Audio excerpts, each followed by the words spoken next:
మీరు తప్పకుండా సబ్స్క్రైబ్ చేయండి. సబ్స్క్రైబ్ చేయటం వలన వచ్చిన ప్రతి పైసా అమ్మవారి గుడికే చెందుతుంది. కనకదార స్తోత్రంలో ఒక స్తోత్రం మాత్రమే.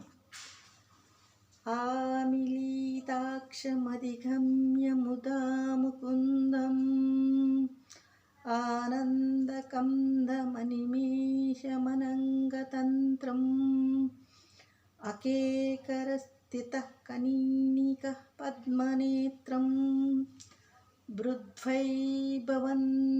భుజంగ సాయంగనాయాహు.